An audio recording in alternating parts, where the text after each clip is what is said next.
baby. Ayan yung baby ng small. Itmol. Palangga ng palangga. Yung small ito ni Mami. Ano naman? Ito guys, yung ampon ko to na pusa guys. Alam nyo, ang kwento niya guys ay... Ang kwento nitong pusa na to ay nakita ko po siya doon sa taas ng pader. Tapos, gusto ko siyang ulihin, kaso lang, bumaba siya patungo doon sa baba. Tapos, biglang lumapit siya sa akin. Nung paglapit niya sa akin, umakyat ulit siya ng pader. Tapos, ang ginawa ko, kumuha ko ng hagdanan. Pagkuha ko ng hagdanan, sabi ko sa kanya, baba ka kasi kukunin ko talaga siya kasi nahiwagaan ako. Sobrang ganda ng kanyang balahibo. Tapos orange pa siya. Favorite color ko to yung parang. Nalala ko tuloy yung aking isa na si Kote. Ayaw ko sana yon anuhin yung ipang palayo. Kaso lang, hindi pwede masyado siyang matapang So, ito yung kapalit kay Kote. So guys, yun, kaya nga, mapagmahal talaga ako sa mga hayop. Kaya super love ko kapag may mga hayop na nakita ko. So, siguro part na yun ng life ko.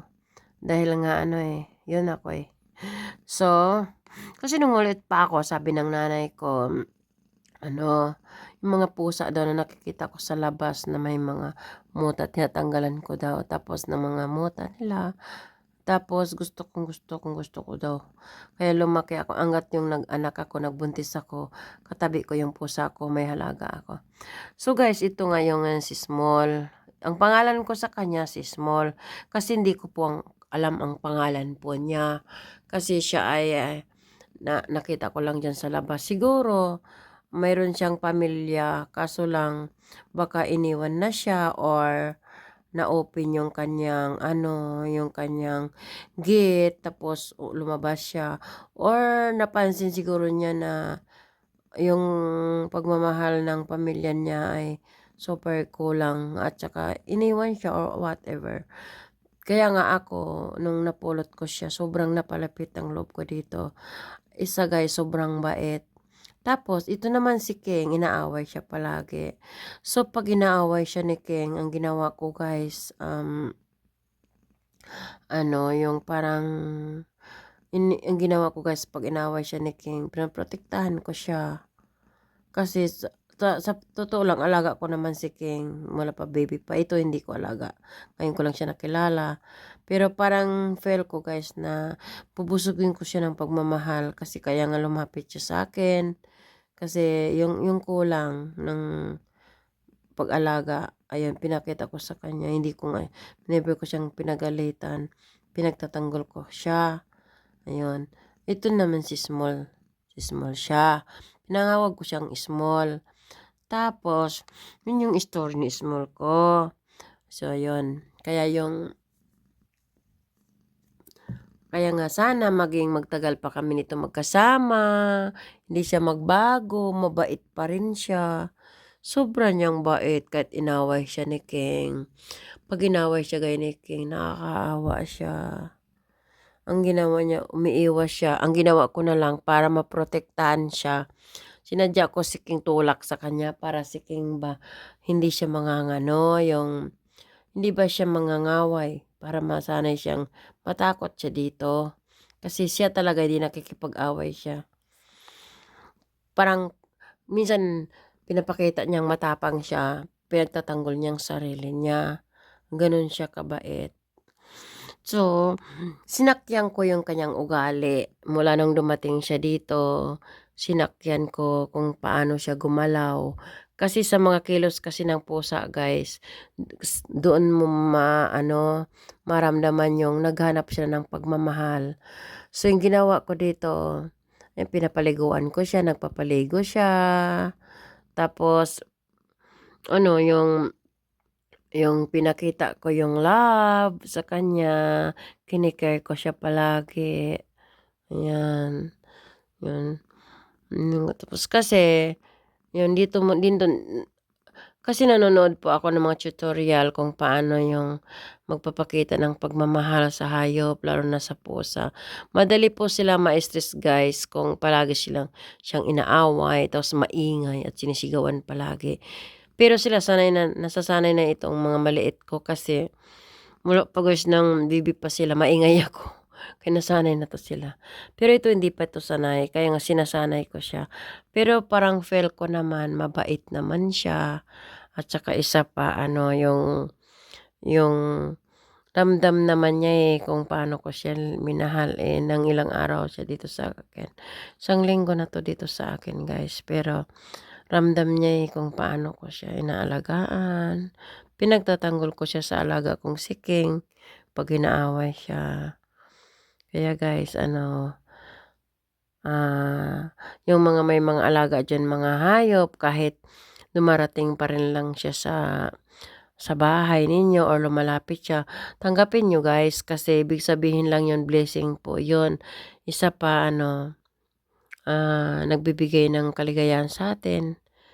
Kahit naman magastos sila ng pagkain pero tinutulungan naman ako ng amo ko. So, yun si Small. Sobrang ano, napakakabait niya. Yun, yung pinakita niya yung buntot niya na yung love na minahal ko siya. Yun, gano'n yung ano niya pinakita. Yun, kasi apat po yun sila na yun dito sa pusa ko guys kasi. So yun, yung pagmamahal mo sa isang pusa, parang tao lang din.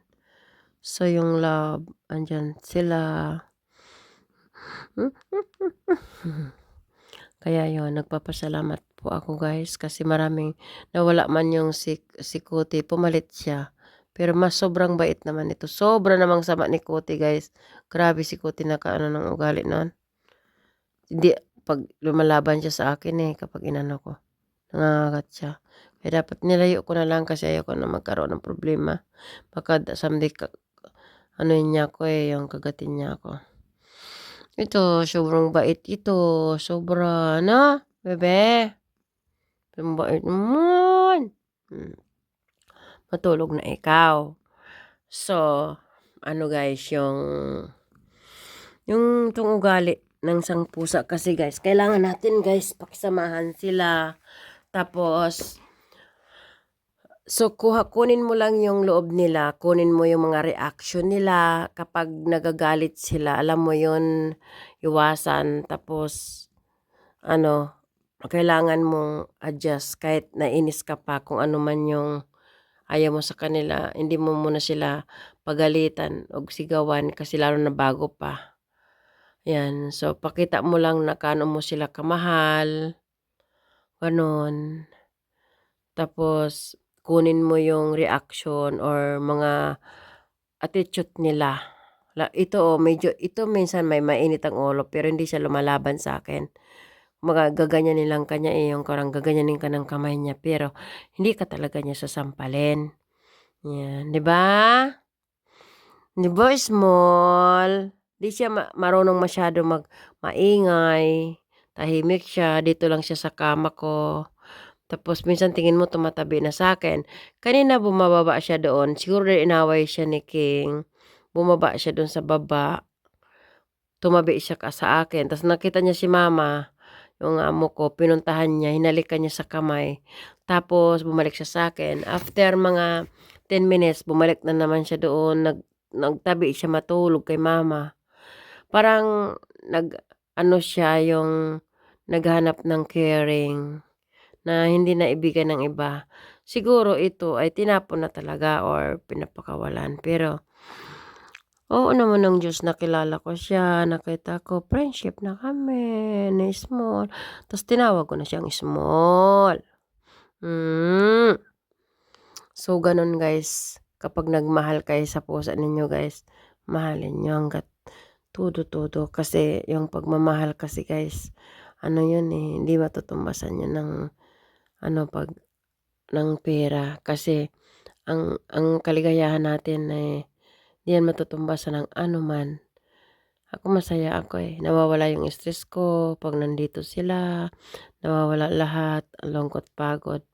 Kasi pag alam nakita ko sila na masaya, yun, kulitan kami dito. Ganun kulitan kami. Ito, mayroon po kasi silang mga bukol-bukol guys sa may mga bukol-bukol sa kasi ito dahil ilang buwan na siguro hindi naliligo. Kaya yun, maraming mga sa niya. Ilang buwan na hindi naliligo, maraming mga parang parang yung katulad nito Kahit yung mga pusa kong iba may ganito din, yung parang sila nagbukol-bukol. Tinatanggal ko po yun. Pati po dito sa mga nila, tinatanggal ko din yan. Kasi kasi yan, ganun. Kasi para mawawala yung kasi yun, naiirita po sila guys. Kaya may mga bukol-bukol, naiirita din sila. Kasi napansin ko kay King, kinakagat-kagat niya yung Tapos nagigalit siya. Kung kailangan lang naman kasi yung alagaan mo sila tapos malinis yung paligid mo. Ako dito, bukas, mamap ko na, babacuum ko naman din dito para yung mga, nila mga matanggal na naman. So, lahat po dito binabacuum ko guys kasi para yung, laro na yung palaruan nila dyan sa labas. May playground sila dyan sa sala ko. Dyan sa sala ng amo ko pala, hindi akin. Ayun. Ayun lang guys yung ma-share ko. I-share ko lang guys kung paano ako magmahal ng mga hayop. So, yun. Kahit nandito ako sa abroad, natili, yun, souvenir ko nilang sa kanila na alagaan ko sila someday. I hope. Kasi balak kong dalhin, bala na gumastos ako. Dalhin ko sana sila. Bahala na kung ano man yung mangyari. Kasi naawa ako Gusto kong dalhin. Mga alaga ko. Kung mga anak man yung isa kong pusa doon na si Bia, pambigay ko. Mananatili sila sa akin kasi sila alaga ko Titiisin ko na lang. Tapos, yan, wish ko na magtagal pa to sila laging ganito. Kasi cute naman kahit may edad na. Siguro, hindi ko alam kung ilang taon na to guys. I'm sure mga 3 taon ito o 2 taon. Kasi medyo malaki na siya Hindi mo gumagalaw yung niya. Ibig sabihin yan na accept niya yung pagmamahal mo, naramdaman niya. Oh my gosh. Kaya guys, yung may mga pusa guys na mga alaga dyan na yan, mahalin lang natin guys. Yan, lalo na kung bago mo sila, kunin mo yung attitude nila. Yun, yung silang ugali nila. Ayan guys, ito naman si small. Ayan. Thank you guys for watching and God bless. Di pa kung subscribe sa akin channel, press subscribe, like, and share. Bye-bye!